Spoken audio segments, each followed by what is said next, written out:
Bonjour Cyril Bochiko, bonjour à tous les auditeurs de Radio Balafon, bonjour au Cameroun.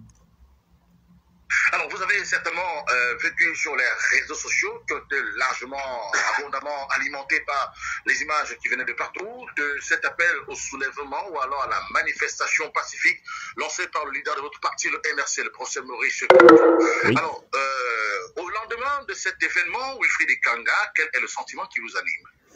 Le sentiment qui m'anime actuellement est le sentiment qui anime tous ceux qui aspirent à un avenir meilleur pour leur pays, c'est-à-dire on est en train de gravir les échelons que tous les autres pays ont rencontrés. Les difficultés, les humiliations, le mépris, mais on est dans la résistance et on se dit ça fait partie du jeu politique. Ce n'est pas parce qu'on reçoit des coups qu'on est sur le mauvais chemin ou qu'on est en train d'échouer. Bien au contraire, les coups qu'on reçoit nous rendent plus forts, nous rendent meilleurs et ça permet que nous apprenions et que nous puissions aussi servir de leçon à d'autres personnes. Quand je regarde la marche que nous avons fait hier par rapport à 2019, il y a deux observations.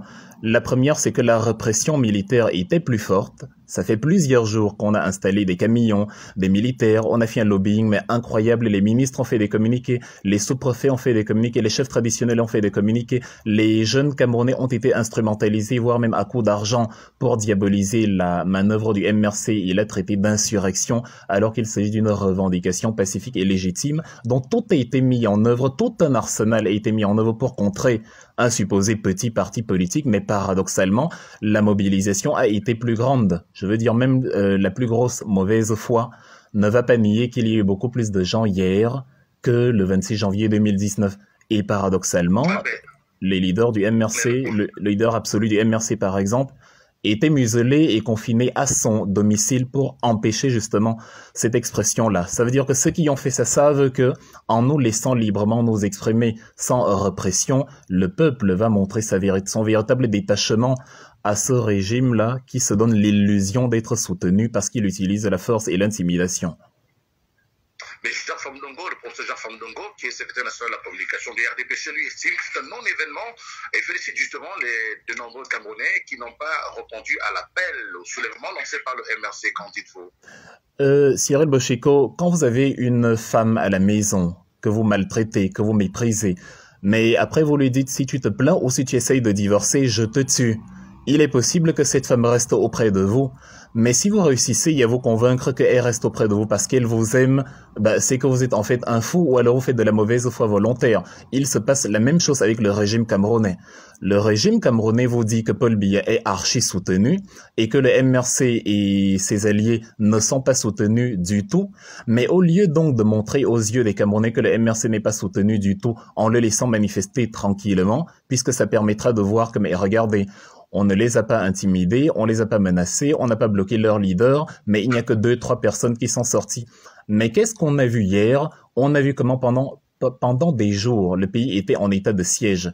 Il y avait des chars d'assaut, il y avait des militaires lourdement armés, des camions à eau. On aurait pu penser que Ben Laden était revenu à la vie et menaçait de détruire le Cameroun. Donc on a une disproportion dans les deux camps, ou un camp a les mains nues, pacifique, n'a aucune arme, n'a que sa parole, sa revendication. De l'autre côté, on a des militaires, des policiers surentraînés, équipés pour traquer des terroristes, et après, on nous fait croire que c'était un combat fair-play ou un combat à armes égales. C'était un non-événement, mais regardez, la télévision nationale n'a parlé que de ça, le Famdongo, le concerné, n'a parlé que de ça, Grégoire Ona a parlé de ça, Atanganji a parlé de ça. Toute la soldatesque politique et militaire du Cameroun n'ont parlé que de ça, au point où ils ont oublié les régionales qu'ils ont eux-mêmes annoncées dans quelques semaines. Ce n'était donc pas un non-événement parce que tout le dispositif qu'on a mis en place pour museler le MRC, on le prend en fait comme un compliment en se disant que mais si on est un petit parti qui ne mobilise pas, on n'a pas besoin, sinon c'est une honte pour ceux qui font ça. Vous avez donc un petit parti en face, mais vous demandez le repli des militaires qui avaient encore des mois de formation, vous demandez à tous les médias de saboter, vous demandez aux chefs traditionnels de faire des communiqués où ils s'opposent à ces fameux petits partis politiques, vous demandez aux gens de s'infiltrer dans les rangs pour diffuser les informations confidentielles et saboter, vous faites une sorte de manipulation en parlant d'insurrection, alors que l'article du code pénal en France, dont s'inspire par exemple le code pénal camerounais, l'article 412 alinéa 3 définit l'insurrection comme toute violence collective visant à déstabiliser les institutions de la République ou à menacer l'intégrité du territoire. Je ne sais pas s'il y a un Camerounais qui peut dire que il y a eu violence collective du MRC depuis 2018 et les premières marches à Douala. Je ne sais pas s'il y a un Camerounais qui peut dire que hier, il y a eu une violence collective envers quiconque. Bien au contraire, ceux qui ont fait de la violence collective, ce sont ceux qui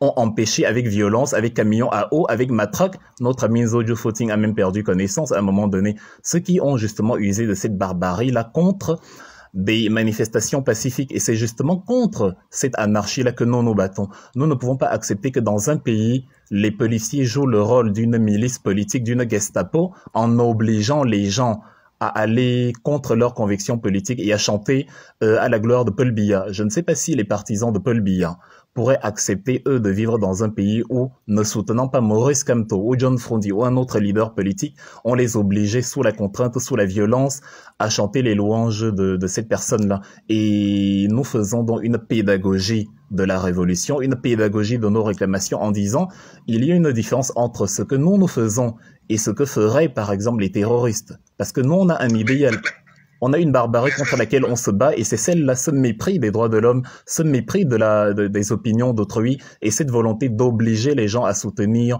une personne qui n'est là que par la force et la contrainte. Mais justement, la question, est-ce que ce n'est pas aussi une force de déstabilisation quand on sait qu'il y a des institutions qui sont régulièrement établies, le président de la République qui est là, le professeur Maurice Kamto, lui, avait dit que si Paul Biya convoquait les collèges électoraux, eh bien, il ferait descendre dans la rue ses militants pour le faire partir. Quel rapport y a-t-il entre la contestation de l'élection régionale à laquelle on n'est pas candidat du tout, parce qu'on n'a même pas de conseil municipal, et le départ du président de la République? Est-ce que ce n'est pas un prétexte qui cache un contexte établi bien avant, comme on dit souvent dans le jargon, un agenda caché? Nous n'avons pas peur des mots. C'est un prétexte, mais un prétexte légitime. Ce n'est pas un agenda caché parce que justement l'agenda il est public. Si Paul Biya convoque les régionales, nous allons demander son départ. Et pourquoi on utilise cette manœuvre? C'est simple. Vous, Cyril Bochiko, vous auriez du mal à aller voter et aller participer au régional à Batibo, à Moyoka, dans le Lébialem, à Bamenda, à Boya. C'est compliqué là-bas. Tout le monde sait que la situation là-bas, elle est très tendue. Tout le monde sait que les choses là-bas ne vont pas bien. Il y a donc des gens qui pensent que le MRC cherche à amener la guerre au Cameroun parce que eux, comme ils vivent en zone francophone, ils pensent que le Cameroun est en paix. Ça veut dire qu'il faut peut-être que les gens se retrouvent dans ces régions-là pour comprendre qu'on est déjà en guerre. Et le leader du MRC, lui, il dit, il y a la guerre dans une partie du pays. On ne va pas marginaliser les anglophones alors que les principaux responsables de ces zones eux-mêmes ont fui, ayant sur les dernières élections voté dans des régions pacifiques de la partie francophone. On ne va pas donc marginaliser une partie de notre population comme ça en faisant comme si de rien n'était, comme si tout allait bien là-bas et en organisant les régionales comme si c'était ce dont le Cameroun a besoin actuellement, comme si c'était l'urgence absolue. Vous êtes en guerre et quelqu'un vous propose de résoudre la guerre avant de faire les élections et vous voulez faire les élections d'abord. Cette personne déduit donc que votre préoccupation n'est pas le bien-être des Camerounais, votre préoccupation c'est simplement remplir un agenda politique et faire croire aux Camerounais qu'on a besoin d'élus pour être présent en politique. Si vous voyez une personne se faire agresser, vous n'allez pas attendre d'être maire, député ou bien conseiller régional pour aller la sauver. Vous irez la sauver parce qu'elle est en train de risquer sa vie, parce que c'est au nom de la dignité humaine. Et au nom de cette même dignité humaine, le MRC dit il est inconcevable que, après tout ce qui se passe encore au Nozo, on soit toujours absorbé par ces problématiques électorales qui vont simplement faire la carrière faire la carrière de 2-3 personnes. Il y a donc deux logiques qui demandent qu'un peuple se soulève contre son dirigeant. La première, c'est s'il a fraudé les élections. La deuxième, c'est même s'il a gagné les élections. Souvenez-vous que Mohamed Morsi en Égypte avait gagné les élections. Mais vous pouvez y avoir gagné les élections quand le peuple dont vous dites qu'il vous a mandaté se rend compte que vous êtes incompétent à satisfaire à ses besoins, vous êtes incompétent à le diriger, il peut demander votre départ. C'est comme dans un ménage. Vous vous êtes marié, c'est formel, mais si vous maltraitez votre femme, si vous ne vous occupez pas d'elle, si vous ne prenez pas soin des enfants, elle peut décider de se séparer de vous. C'est exactement la même chose, c'est la volonté populaire. Vox populi, vox dei. Le Professeur Famdongo estime que Maurice Kamto use d'un raccourci politique pour accéder au pouvoir, qui est son obsession après sa défaite à la présidentielle.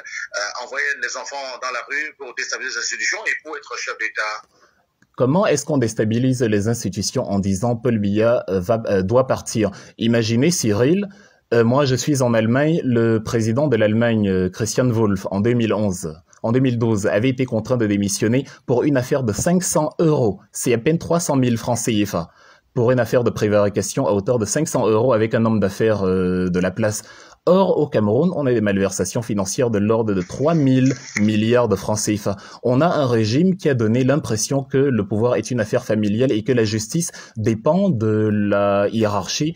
Et si la tête de quelqu'un ne vous plaît pas, on peut vous mettre en prison, même si vous n'avez rien fait. Et on peut laisser en liberté ceux qui ont dilapidé 3 000 milliards de francs CFA.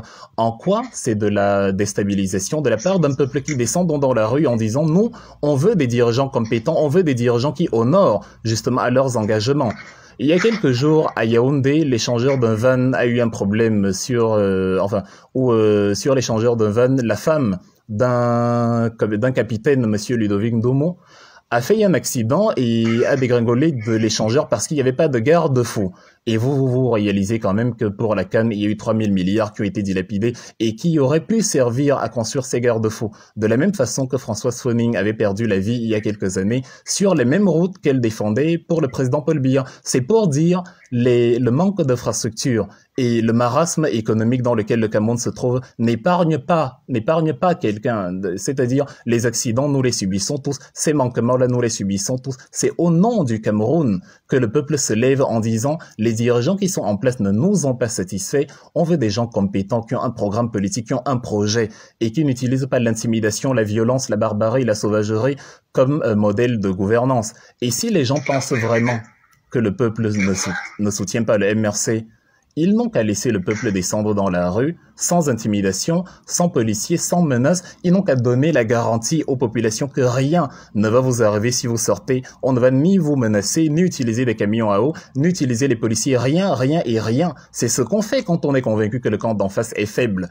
Si on utilise la violence, c'est qu'on sait que le peuple nous a désavoués, mais pour le confiner à nous soutenir, on fait comme dans un ménage forcé, où on oblige la femme à rester là parce qu'on menace de la tuer. C'est exactement ce qu'ont fait les policiers en obligeant les militants du MRC à chanter pour la gloire de Paul Biya. Après, ils seront convaincus et diront que voilà, ces gens ont soutenu Paul Biya. Or, c'est sous la contrainte, la conviction, la colère a été confinée dans les maisons. Il faut laisser la conviction et la colère s'exprimer et on verra ce que ça donne.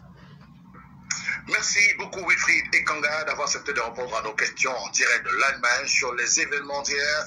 Merci beaucoup. Et nous aurons justement, dans la suite de cette émission, je l'ai dit, Messa Ganyanding nous répondra à nos questions dans le direct de la France. Le secrétaire général du MRC, Christophe Ndong, fera le point sur la manifestation, les arrestations qu'on annonce et là, et bien sûr, le sort des